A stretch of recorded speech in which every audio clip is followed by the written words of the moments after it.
Hello students, कैसे हो आप? अच्छा, ठीक हो? ओके। आज हम लोग स्ट्रक्चर ऑफ एटम का 8th लेक्चर पढ़ने जा रहे हैं। कौन सा लेक्चर? 8th लेक्चर पढ़ने जा रहे हैं। बड़ा इंपॉर्टेंट लेक्चर है, बहुत इंपॉर्टेंट। तो आज हम लोग क्या फिनिश करेंगे? आज हम लोग डी ब्रॉगली कंसेप्ट पे क्वेश्चन करेंगे सबसे पहले। उसके बाद हाइजेनबर्ग अनसर्टेनिटी प्रिंसिपल पढ़ेंगे। उसके बाद क्वांटम नंबर पढ़ेंगे। फिर क्वांटम नंबर के बाद क्या बचेगा? Hund's rule, Pauli exclusion principle, aufbau principle, N+L rule और फोटो इलेक्ट्रिक इफेक्ट। बस 4 चीजें बचेंगी आपको करने के लिए और चैप्टर क्या हो जाएगा? फिनिश हो जाएगा। ठीक है, यानी कि आज हम क्या क्या खत्म करना है? हम लोगों को डी ब्रॉगली कंसेप्ट पर क्वेश्चन करने हैं। डी ब्रॉगली कंसेप्ट पर क्वेश्चन करने हैं। इसके बाद इसके बाद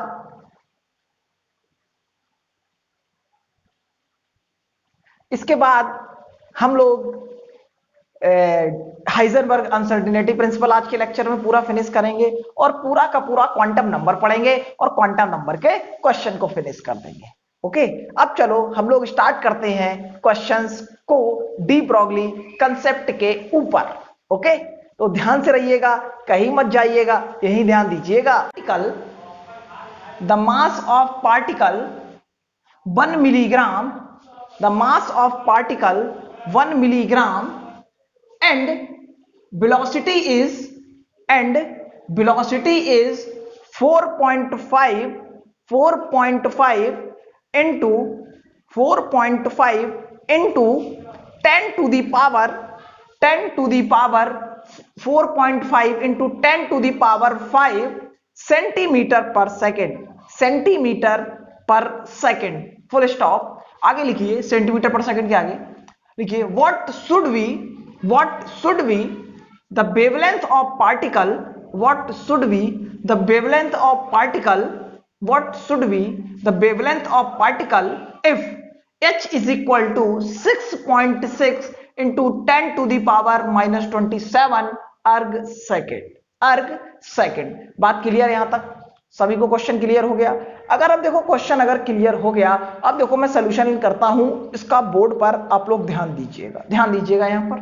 देखो वेवलेंथ पूछी है, आप जानते हो कि लैम्डा इज इक्वल टू क्या होता है? H/mb। क्या होता है? Lambda is equal to H/mb।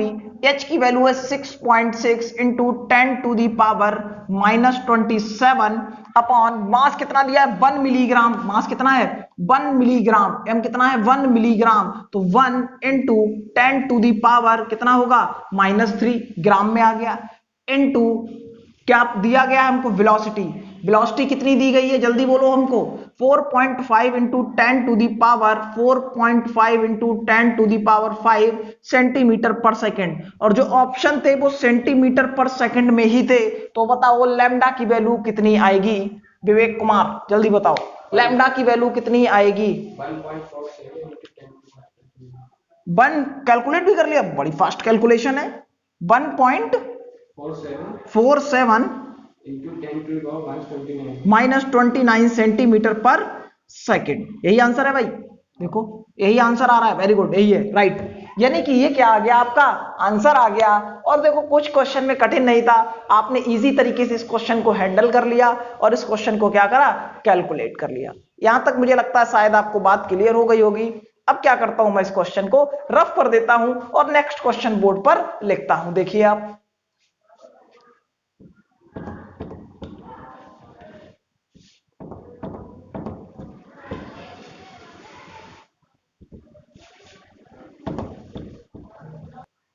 which of the following should be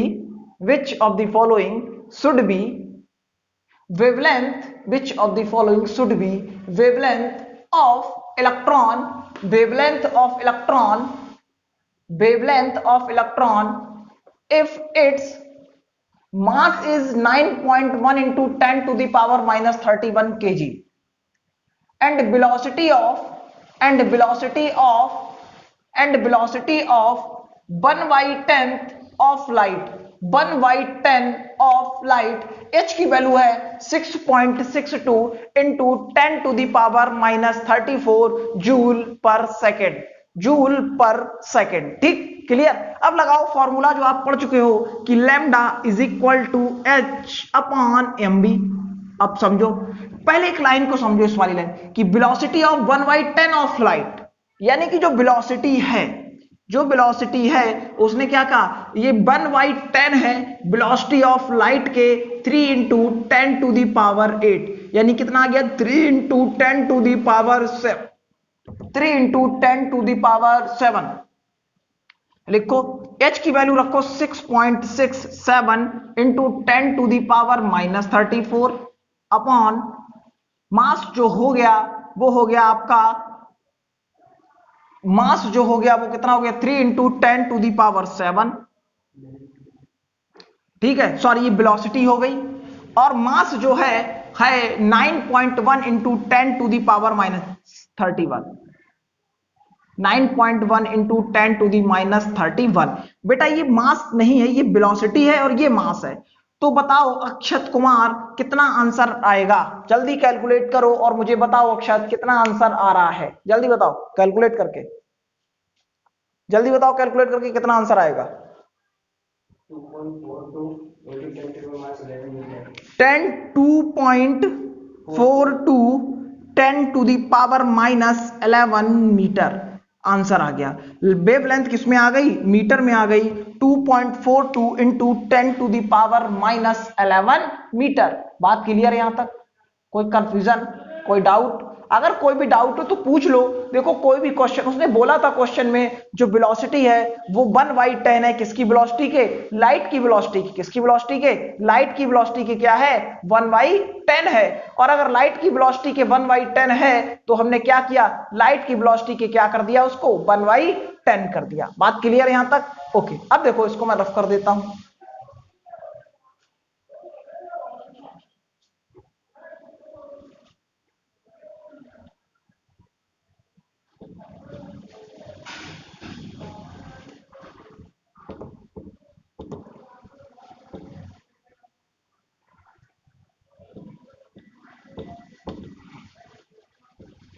देखो क्वेश्चन नंबर 3 नोट डाउन करिए। What should be the momentum, what should be the momentum, what should be the momentum bracket में in gram centimetre per second, in gram centimetre per second of a particle, of a particle to its, to its de Broglie, to its de Broglie wavelength, to its de Broglie wavelength. बात clear? अब देखो यहां पर आपसे सबसे पहले question में बताओ, बताओ इस पे तक क्या पूछा गया, नहीं पता? ओके करण भाई आप बताओ क्या पूछा गया क्वेश्चन में, आपसे क्या पूछा गया है जल्दी? मोमेंटम पी पूछा गया। क्या क्या क्या अच्छा क्वेश्चन में गिवन है, जल्दी बोलो, बोलो मास कितना गिवन है, मास कितना दिया गया है, जल्दी बताओ।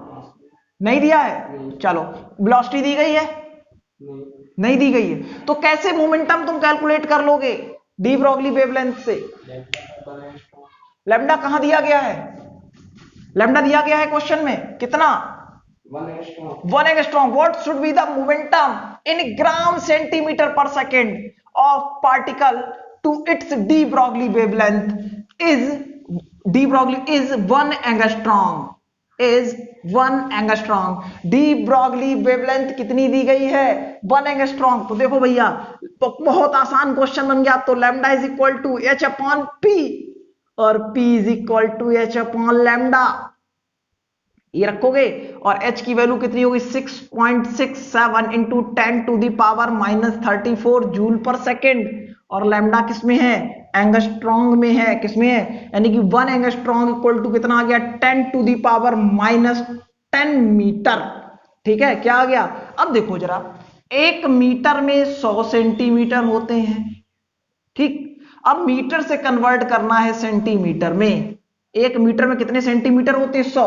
तो ये इतना मीटर आ गया। क्या आ गया? मीटर आ गया। तो ये आ गया 6.67 10 टू दी पावर -34 अपॉन कितना आ गया? 1 into 10 to the power -8 into 10 to the power 2। Clear? यानी कि 6.67 इंटू 10 टू दी पावर -32। किसमें पूछा था मोमेंटम? जल्दी बताओ, किसमें पूछा था मोमेंटम? ग्राम सेंटीमीटर पर सेकंड। तो ये किसमें आ गया? ग्राम सेंटीमीटर पर सेकंड। इसी में आ गया। सॉरी, ये ग्राम पर नहीं है, ग्राम सेंटीमीटर पर सेकंड में आ गया। क्या आ गया? ये P आ गया, जो आपको क्या था? कैलकुलेट करना था। क्लियर? क्या आ गया आपका? ये आंसर आ गया। नोट डाउन कर लीजिएगा। नेक्स्ट क्वेश्चन पर चलते हैं।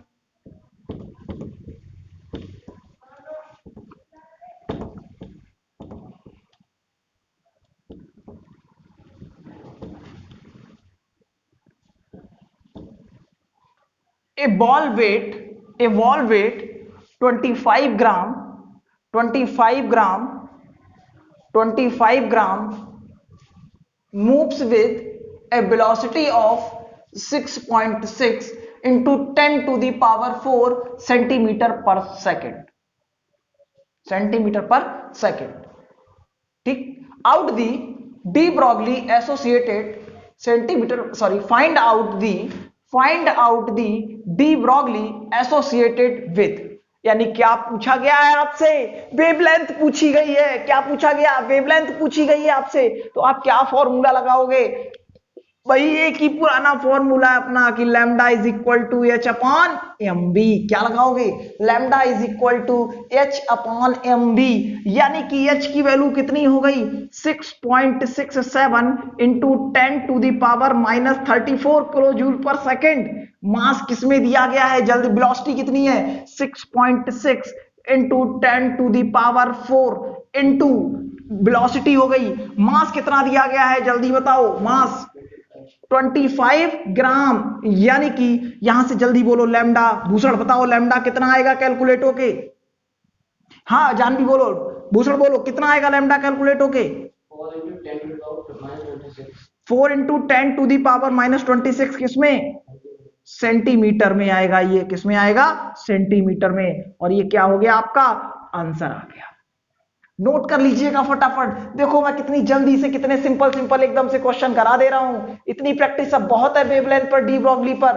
ठीक है, अब देखते हैं अगर इसमें कुछ ग्राफ वाले क्वेश्चन भी आपको बता दें कि थोड़े बहुत ग्राफ कैसे करने हैं, ग्राफ की बात भी कर ली जाए, जिससे कोई ग्राफ का क्वेश्चन आए तो आपको कहीं पर दिक्कत ना हो। ठीक, इसको मैं रफ कर देता हूं।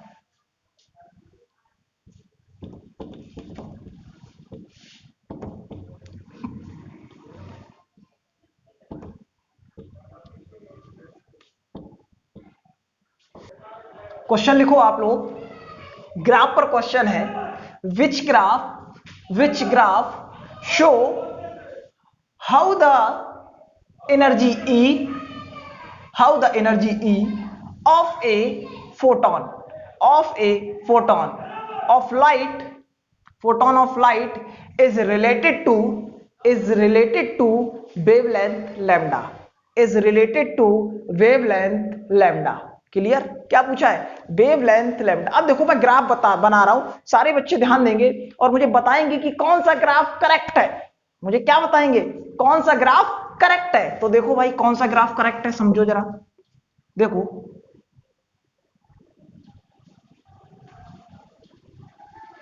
यानी कि इधर E है वाई एक्सिस पर और नीचे लैम्डा है एक्स एक्सिस पर। पहला ग्राफ आपका ये हो गया। ठीक, दूसरा ग्राफ देखो भाई,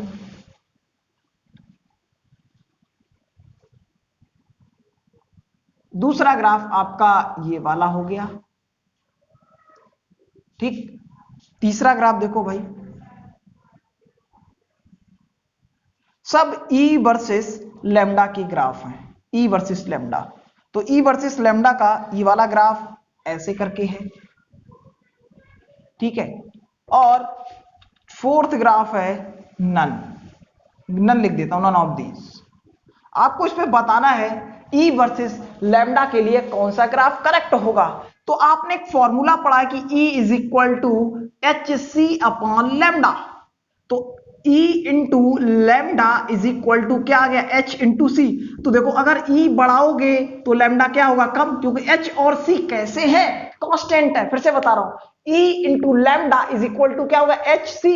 H Planck constant, C light velocity constant, तो E इंटू लैम्डा क्या आ गया, कांस्टेंट। अगर E बढ़ाओगे तो लैम्डा कम होगा, लैम्डा बढ़ाओगे तो E कम होगा। यानी कि एक बढ़ेगा तो एक घटेगा, तो एक बी ऑप्शन ऐसा बचता है जिसमें यही सिचुएशन आपको दिखाई दे रही है कि देखो अगर E डिक्रीज कर रहा है तो लैम्डा बढ़ रहा है, अगर E क्या कर रहा है, डिक्रीज कर रहा है, तो लैम्डा क्या हो रहा है, बढ़ रहा है। इसी को हम क्या कहेंगे, ये हमारा करेक्ट आंसर होगा, क्योंकि सारे ग्राफ किसके किसके बीच के हैं, E वर्सेस लैम्डा के क्या हैं, बीच के हैं। सारे के सारे ग्राफ E वर्सेस लैम्डा के बीच के हैं। बहुत अच्छा क्वेश्चन था, आप नोट डाउन कर लीजिएगा और इसके बाद मैं इसे रफ कर देता हूं। मुझे लगता है आई थिंक सबने नोट कर लिया होगा, तो इसे रफ कर देना चाहिए। सबको समझ में आ गया कि E is equal to H C upon lambda होता है, E into lambda is equal to H into C. तो E into lambda is equal to एक कांस्टेंट आ गया, यानी कि E अगर बढ़ेगा तो लैम्डा कम होगा, और लैम्डा अगर बढ़ेगा तो E क्या होगा, कम हो जाएगा। यानी कि इतनी बात मेरी सभी को क्लियर हो गई होगी। ठीक है बेटा, यहां तक एकदम सबको बात clear.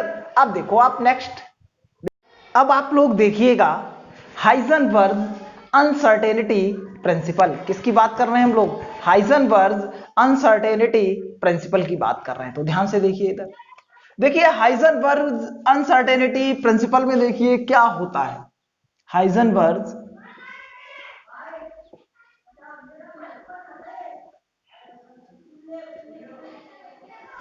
Verge uncertainty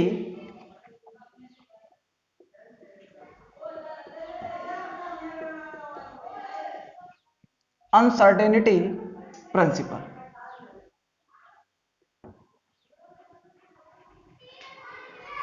Heisenberg uncertainty principle. अब देखो ये एक साइंटिस्ट थे हाइजेनबर्ग, इन्होंने क्या बताया कि अगर कोई भी बॉडी है, क्या है, अगर कोई भी बॉडी है तो उसकी पोजीशन और उसका मोमेंटम एक साथ कैलकुलेट नहीं किया जा सकता है। क्या बताया, किसी भी बॉडी की पोजीशन और मोमेंटम एक साथ कैलकुलेट नहीं किया जा सकता। क्लियर बात। अब किसी भी बॉडी की पोजीशन और मोमेंटम अगर एक साथ कैलकुलेट नहीं कर सकते हो तो उसके लिए क्या एक्सप्रेशन निकल कर आएगा, तो लिख लीजिए सबसे पहले, it is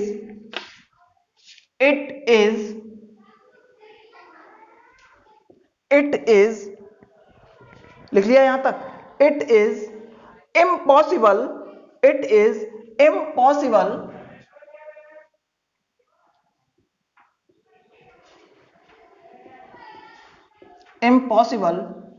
to measure, it is impossible to measure simultaneously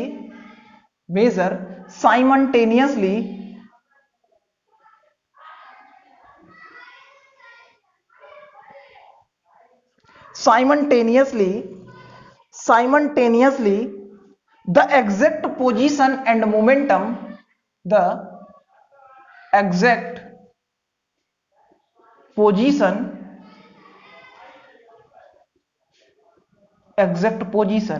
and momentum. It is impossible to measure simultaneously the exact position and momentum of a body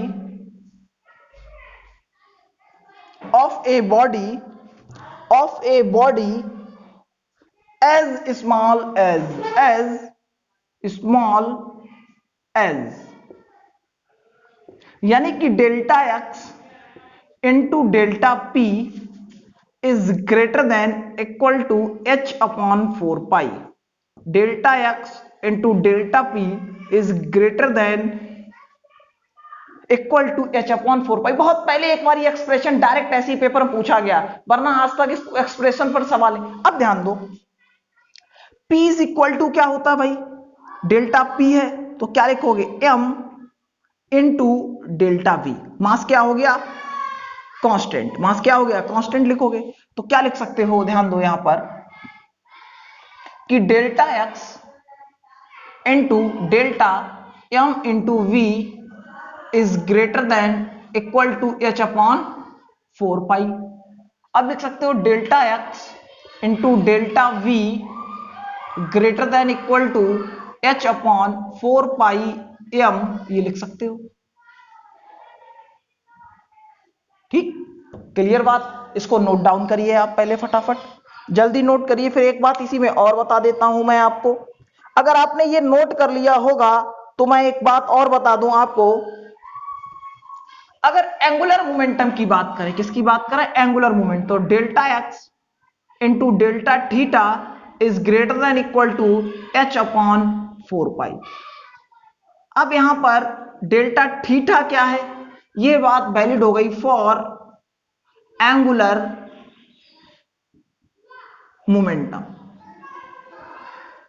जब आप इसके क्वेश्चन सॉल्व करोगे तो ग्रेटर देन कंडीशन नहीं, ऐसे लिखने होगे। कैसे लिखोगे, देखो जैसे मान लो कोई भी क्वेश्चन दिया तो आप ऐसे लिख सकते हो delta X into delta P is equal to H upon 4 pi, ऐसे लिख सकते हो। क्या कर सकते हो आप, इस तरीके से इस बात को लिख सकते हो और अपने क्वेश्चन को क्या कर सकते हो, सॉल्व कर सकते हो। ठीक है, और इसमें कुछ कठिन बात नहीं है, कोई क्रॉस क्वेश्चन बनने वाली बात नहीं है, इसमें कुछ कठिन क्वेश्चन नहीं बनते हैं। इसमें एक बार डायरेक्ट एक्सप्रेशन पूछा गया और पेपर बनाने वाला भी अब यहां से कोई भी क्वेश्चन नहीं पूछता है कि हाइजेनबर्ग अनसर्टेनिटी प्रिंसिपल से कि कोई भी बात पूछी जा रही है। आप प्रीवियस ईयर के 5 साल के पेपर उठा के देखेंगे तो आपको हाइजेनबर्ग से कोई भी क्वेश्चन नहीं मिलेगा। बात मेरी क्लियर हो गई एकदम। अब देखो आप, अब मैं जो बात आगे करने जा रहा हूं वो करने जा रहा हूं क्वांटम नंबर की, वो बहुत इंपॉर्टेंट है। ठीक है, इसको रफ कर देते हैं।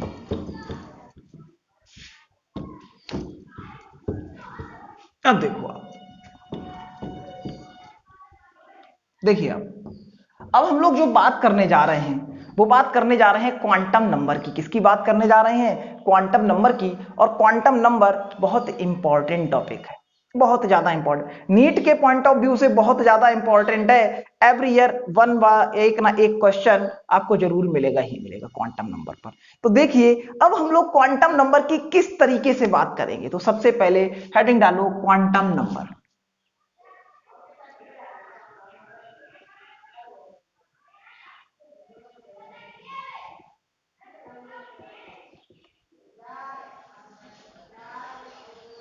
अब देखो क्वांटम नंबर की कहानी थोड़ी सी विचित्र है, जैसे एक इंसान की कहानी होती है वैसे क्वांटम नंबर की कहानी है।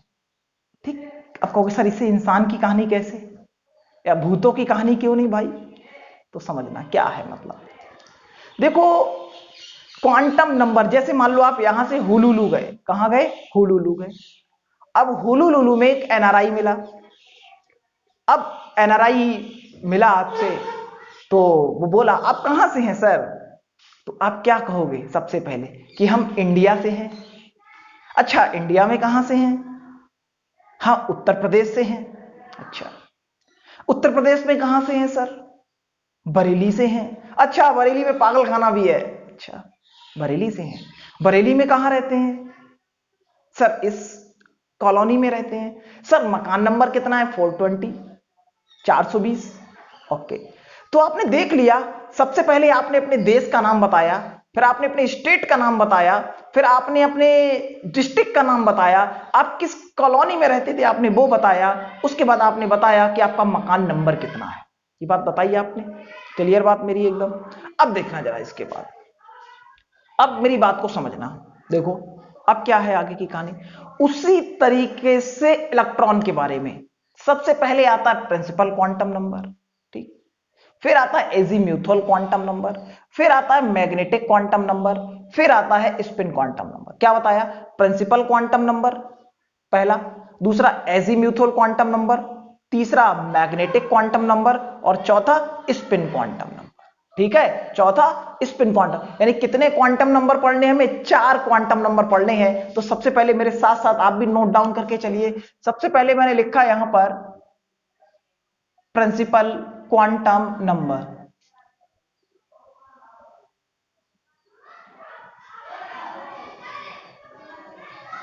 अब प्रिंसिपल क्वांटम नंबर की बात करें तो इसको रिप्रेजेंट करते हैं n से। n का मतलब है सेल। क्या मतलब है? शेल। क्लियर बात। इसके बाद B, azimuthal quantum number.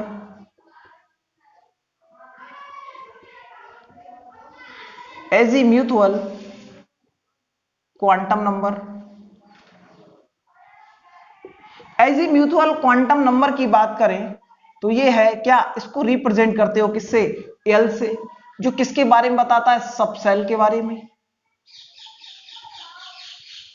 Clear. इसके बाद बात करते हैं तीसरा। सबसे पहले आ गया प्रिंसिपल, दूसरा आ गया एजीम्यूथुअल, तीसरा आ गया magnetic. Magnetic quantum number. Magnetic quantum number को जिससे रिप्रेजेंट करते हैं एम से, जो बताता है ऑर्बिटल के बारे में। किसके बारे में बताता है? ऑर्बिटल के बारे में बताता है। फोर्थ बात करते हैं spin quantum number. Spin quantum number. अब अगर स्पिन क्वांटम नंबर की बात करें तो स्पिन क्वांटम नंबर को रिप्रेजेंट करते हैं एस से, जो बताता है स्पिन ऑफ इलेक्ट्रॉन के बारे में। इसके बारे में बताता है, स्पिन ऑफ इलेक्ट्रॉन्स के बारे में बताता है। बात क्लियर। इसको नोट डाउन कर लीजिएगा, फिर मैं रफ कर देता हूं इसको। कर लिया सभी ने नोट डाउन? बात क्लियर। ठीक। अगर आपने इसको नोट डाउन कर लिया तो मेरी बात समझिएगा, ठीक है। इसको मैं सबसे पहले रफ कर देता हूं, तो 1 बाई 1 करके फिर चलता हूं। सबसे पहले हेडिंग डालो प्रिंसिपल क्वांटम नंबर। हेडिंग डालो principal quantum number.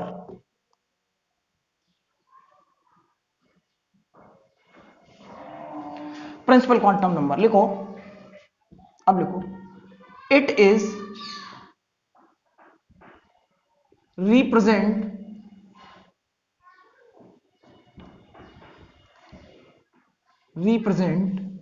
the it is represent the लिखो, it is represent the name cell and energy, name shell and energy of the electron, energy of the electron, energy of the electron, energy of the electron, energy of the electron। Energy of the electron ना लिखकर इससे ऐसे लिखें, energy of the electron ना लिखें, ना लिख कर लिखें energy of the shell, energy of the shell, energy of the shell, energy of the shell in which electron belongs, in which electron belongs, in which electron belongs, in which electron belongs। इसका मतलब अब देखो electron कहां से कहां तक belong करता है। दूसरा पॉइंट n क्या हो गई? सेल हो गई। तो n lies between 1 to infinity. n lies 1 to infinity. n कहां से कहां तक लाई करता है? 1 से इंफिनिटी तक लाई करता है। ठीक है, यहां तक बात क्लियर हो गई। अब दूसरा देखो भाई, दूसरा लिखो मैग्नेटिक क्वांटम नंबर। दूसरा लिखो magnetic quantum number.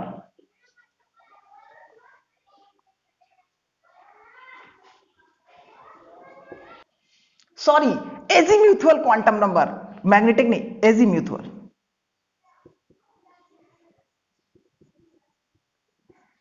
Azimuthal quantum number. समझो कि एजीम्यूथुअल क्वांटम नंबर क्या होगा, समझना ध्यान से कि एजीम्यूथुअल क्वांटम नंबर क्या है। अब देखो एजीम्यूथुअल अगर क्वांटम नंबर की अगर आपसे बात करें, किसकी बात करें, एजीम्यूथुअल क्वांटम नंबर की अगर आपसे बात करें तो देखो एजीम्यूथुअल क्वांटम नंबर में आप क्या लिखोगे, ध्यान से देखिएगा। अब अगर एजीम्यूथुअल क्वांटम नंबर की बात करें तो देखो it is represent the shape of subshell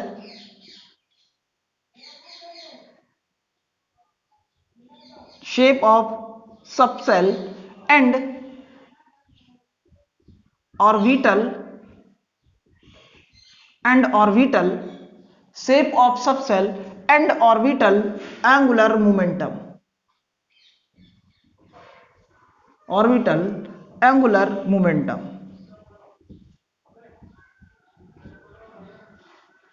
orbital angular momentum। Clear. अब देखो दूसरा पॉइंट लिखो, दूसरा पॉइंट लिखो, द वैल्यू ऑफ एल, एक सेकंड और लिख जाइए। आपको पता है कि इसको रिप्रेजेंट किससे करते हैं, यहां पर ये भी लिख लीजिएगा एल से। किससे करते हैं, एल से। तो दूसरा पॉइंट लिखिए, the value of L, the value of L lies between 0 to n-1, 0 to n-1। ठीक है, क्लियर। अब देखो मैं इसको रफ करने जा रहा हूं, यहां तक आपने लिख लिया हो। अब आप जब अपने क्वेश्चन करेंगे तो आप इसको इस तरीके से नहीं लिखेंगे कि 0 to n-1। आप क्या देखेंगे कि एल की वैल्यू क्या होगी, आप क्या देखेंगे, एल की वैल्यू क्या होगी। तो देखो भाई इसको मैं जरा रफ कर देता हूं। देखो अगर मैं एस ऑर्बिटल की बात करूं, किसकी बात करूं, एस की, तो एस के लिए एल की वैल्यू क्या होगी, 0। यहीं पर अगर पी की बात करूं तो एल की वैल्यू क्या होगी, 1। यहीं पर अगर डी की बात करूं तो एल की वैल्यू क्या होगी, 2। यहीं पर एफ की बात करूं तो एल की वैल्यू क्या होगी, 3। आप डायरेक्टली ये देखोगे किस ऑर्बिटल में इलेक्ट्रॉन गया, किस ऑर्बिटल में इलेक्ट्रॉन गया, उसके हिसाब से क्या बता दोगे, एल की वैल्यू बता दोगे। आप 0 to n-1 मत इस चक्कर में पड़ना। आप ये मैंने बात इसलिए लिखा दी कि कहीं ऑब्जेक्टिव मिलता है और पूछता है कि कि प्रिंसिपल एजीम्यूथुअल क्वांटम नंबर की वैल्यू कहां तक लाई करती है, तो आप इजीली बता सकते हो। क्या कर सकते हो, आप इजीली बता सकते हो। लेकिन आप कैसे क्वेश्चन को सॉल्व करोगे, ये मैंने आपको बता दिया कि आप जब अपने क्वेश्चन को सॉल्व करोगे तो इस बात का आप ध्यान रखोगे। बात क्लियर, यहां तक कोई डाउट, एकदम ठीक। अब देखो यानी कि मैं इस पूरे के पूरे को क्या कर सकता हूं, रफ कर देता हूं।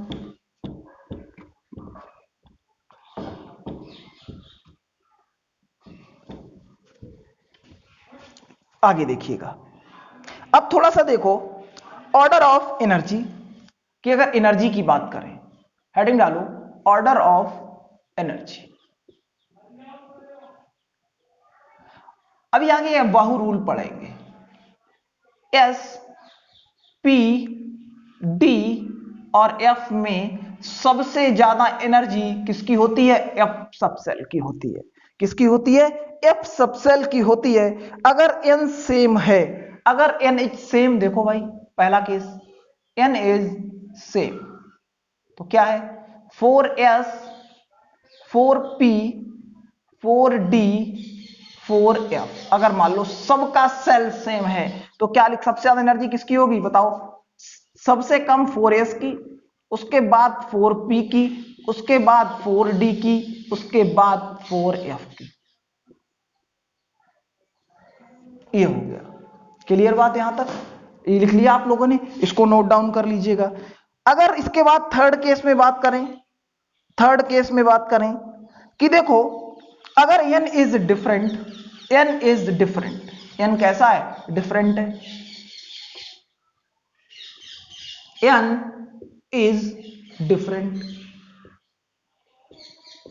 n कैसा है, डिफरेंट है। कैसा है, n डिफरेंट है। तो बताओ सुमित जी, अगर n डिफरेंट होगा तो एनर्जी सबसे ज्यादा किसकी होगी, सबसे कम किसकी होगी, बोलो। 1s की सबसे कम होगी, इसके बाद 2s की होगी, 3s की होगी, वेरी गुड, 4s की होगी, जिससे ज्यादा 5s की होगी, बस 6s पे बोलो इसकी बात। यानी कि जैसे जैसे देख रहे हो आप, अगर ये डिफरेंट है, सेल नंबर बढ़ता चला गया, एनर्जी क्या हो गई, बढ़ती चली गई, एनर्जी क्या हो गई, बढ़ती चली गई। बात समझ में आ गई एकदम क्लियर आपको, एनर्जी बढ़ती चली गई, बात क्लियर, ठीक। यानी कि आप नोट डाउन करिएगा। इसके बाद मैं आगे बात करता हूं मैग्नेटिक क्वांटम नंबर की।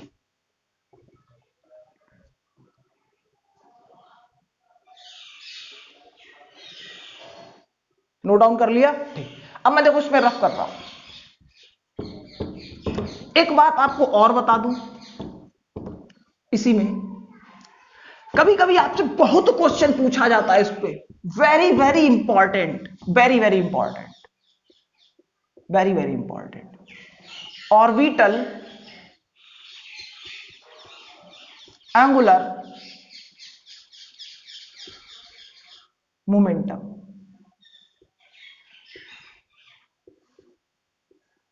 Orbital angular momentum. अब अगर ऑर्बिटल एंगुलर मोमेंटम की बात करें तो क्या होगा, under root L, L plus 1, under root के बाहर एच अपॉन 2 पाई। इसको एक डब्बे में बंद कर लीजिए। Orbital angular momentum under root L, L plus 1 और अंडर रूट के बाहर एच अपॉन 2 पाई, ये आ गया। इसको आप नोट डाउन कर लीजिएगा, नोट डाउन कर लीजिएगा,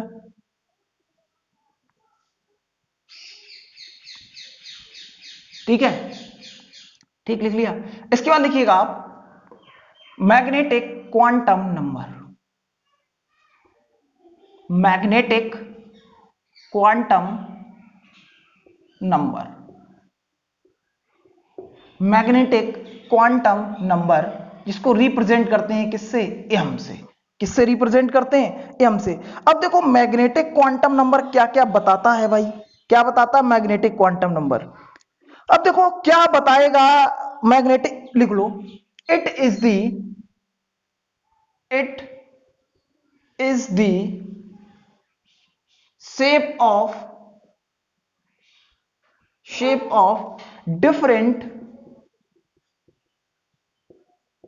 different orbital, shape of different orbital, shape of different orbital and the orientation of electron cloud, and orientation of electron cloud, orientation of electron clouds के बारे में बताएगा।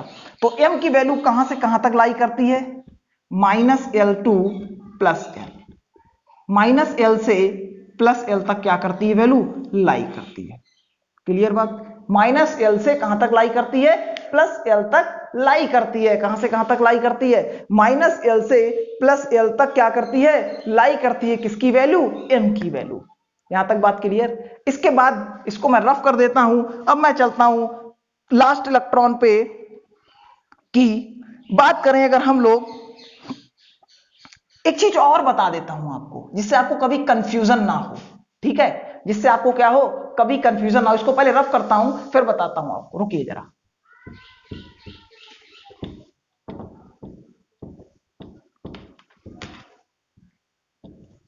रफ कर दो। हेडिंग डालिए रिप्रेजेंट ऑफ दी ऑर्बिटल, जिससे पूछते रहेंगे भाई बताया, कुछ सारे बच्चे ड्रॉप आउट है। रिप्रेजेंट दी ऑर्बिटल, और जो 11th के बच्चे उन्हें ये बात थोड़ा सा याद करनी पड़ेगी अभी स्टार्टिंग में। Represent the orbital, clear. अब रिप्रेजेंट दी ऑर्बिटल की अगर बात करें तो देखो क्या होगा रिप्रेजेंट दी ऑर्बिटल में। सबसे पहले एस सबसेल की बात करोगे, किसकी बात करोगे, एस। तो एस में बेटा क्या होता है बताओ, एस में बेटा क्या होता है, एस में बेटा यहां पर क्या होता है, कितने इलेक्ट्रॉन्स होते हैं बेटा,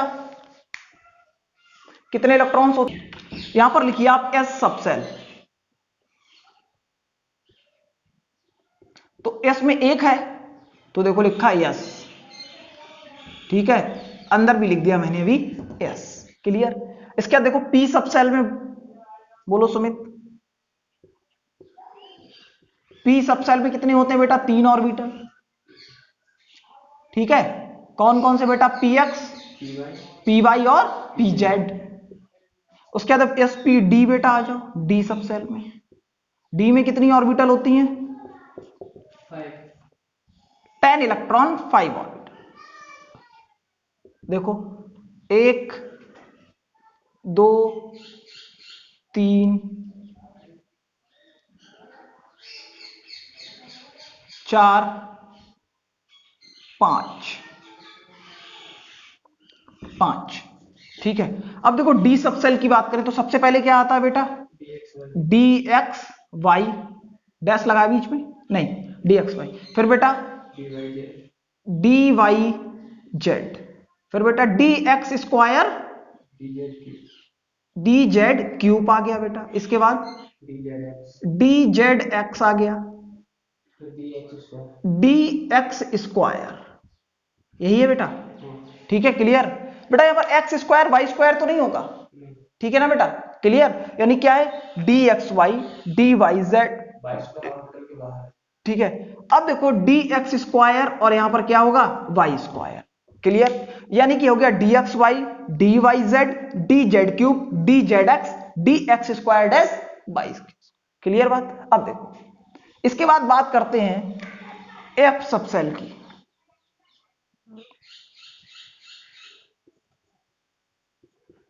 ठीक है, एफ सबसेल की। क्लियर बात? एफ सबसेल की जाओ। अब अगर एफ सबसेल की बात करें तो देखो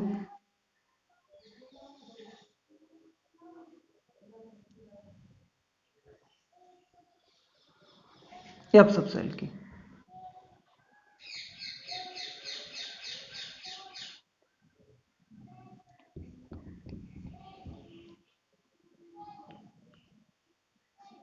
देखो 1 2 3 4 5 6 और बेटा कितने हो गए? 7। क्लियर? ठीक है बेटा। अब बोलो बेटा, सबसे पहले क्या लिखोगे एफ में? F X cube, right.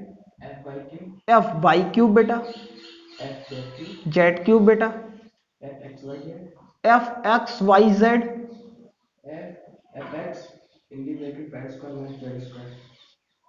बेटा F X bracket of Y square minus Z square. बेटा एफ वाई बेटा आएगा X sorry Z square minus X square. और बेटा सबसे लास्ट में क्या होगा?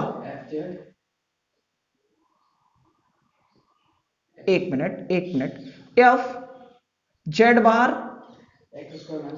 X square minus Y square. ये चीज आपको याद करके बिल्कुल रखनी है कि पूछ सकता है कि इलेक्ट्रॉन किस में है, एक्स वाई जेड में है, किस में, इसी सीक्वेंस में आपको याद करना है। क्लियर बात? इसको मैं रफ कर देता हूं। ठीक है, इसको आपने नोट कर लिया होगा और बात आपको समझ में आ गई होगी। और इसको मैं क्या कर देता हूं? रफ कर देता हूं।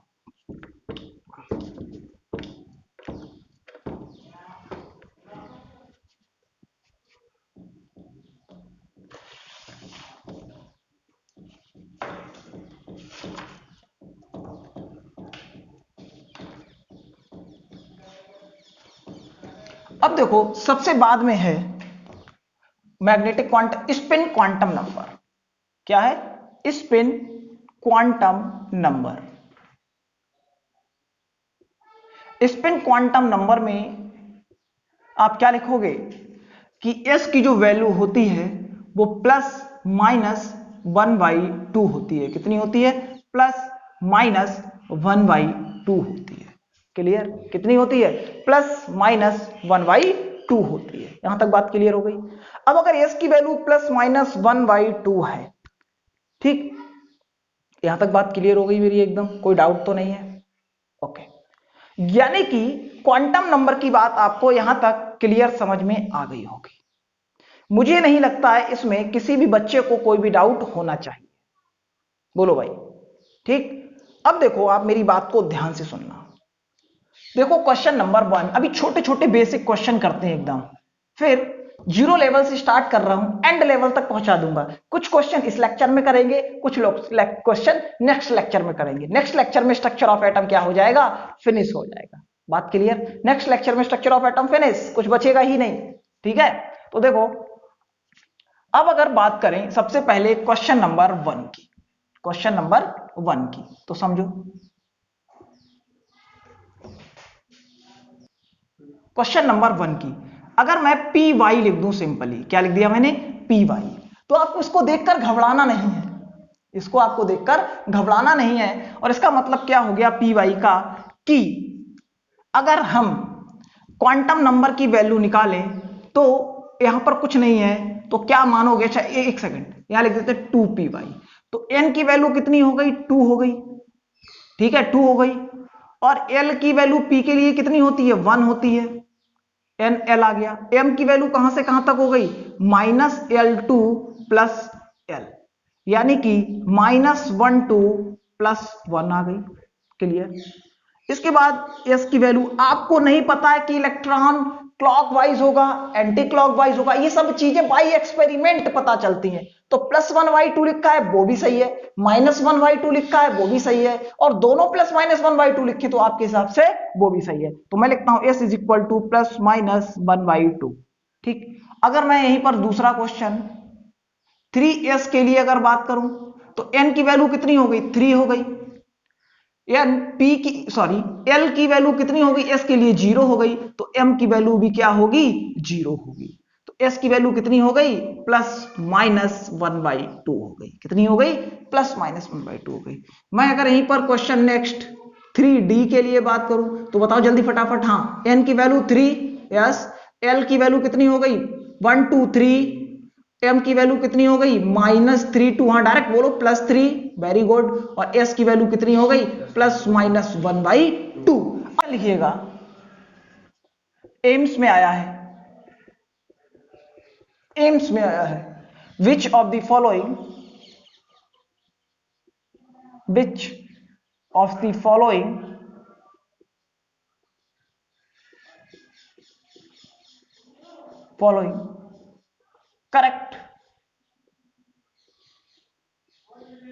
correct set of quantum number, which of the following correct set of quantum number, ठीक है, which of the following set correct set of quantum number, ठीक। आप इसको नोट डाउन करिएगा, सारे ऑप्शंस को नोट डाउन करिएगा, देखिएगा। सबसे पहले नीचे से स्टार्ट करते हैं, नीचे से यहां से स्टार्ट करते हैं। अगर कह रहा है n की वैल्यू 4 है तो l की वैल्यू कितनी हो गई, 4 हो गई, l की वैल्यू कितनी हो गई, 4 हो गई, ठीक। यानी कि अगर n की वैल्यू अगर 4 है, n की वैल्यू, तो देखो अगर आप ध्यान करो, क्या 4 में f आता है, पहले सबसे पहले यहां पे जाओ, क्या 4 में f आता है, अच्छा ठीक। l की वैल्यू क्या बोली उसने, 4 बोली है, क्या बोली है, 4 बोली है। l की वैल्यू अगर 4 है तो ये किसके लिए होगी, s के लिए 0, s के लिए 0, p के लिए 1, ठीक, और d के लिए कितनी 2, s के लिए 0, p के लिए 1, d के लिए, तो क्या हो गई भैया l की वैल्यू 4 कहां से पॉसिबल हो गई, यहां पर 4f, इसके लिए l की वैल्यू कितनी होती है, 3 होती है, 3, तो इसलिए बात क्या हो गई, गलत हो गई, क्लियर बात। अब देखो इसके अगला, यहां पर आओ, n की वैल्यू 3 है बेटा, और l की वैल्यू 4 है, और m की वैल्यू क्या है, 0 है, ठीक। चलो हमने मान लिया कि -4 से +4 के बीच में 0 तो आता होगा, लेकिन n और l में कुछ ना कुछ लोचा है। अब अगर n = 3 है, l = 4 है, फिर l की वैल्यू 4 पॉसिबल नहीं हो सकती, इसलिए ये बात भी गलत हो गई, क्लियर। अब आ जाओ सेकंड वाले पे, सॉरी फर्स्ट वाले पे, यानी कि फोर्थ हो गया और सेकंड हो गया, अच्छा थर्ड बचा है अभी, ओके। थर्ड में देखो, अगर n की वैल्यू 4 है तो l की वैल्यू क्या हो गई, 0, और m की वैल्यू क्या हो गई, 2, जबकि m की वैल्यू l पे डिपेंड करती है। अगर l की वैल्यू 0 है तो m की वैल्यू भी क्या होनी चाहिए थी, 0 होनी चाहिए थी, और यहां m की वैल्यू कितनी है, 2 है, क्योंकि +0 -0 कुछ होता ही नहीं, 0 इज अ 0, तो इसलिए बात गलत हो गई। आंसर क्या आ गया अपना, correct, first is the right answer, first is the right answer. तो ऐसे बहुत सारे क्वेश्चन हम लोग नेक्स्ट क्लास में करेंगे, और हम लोग मिलते हैं नेक्स्ट क्लास में। Okay, thank you class.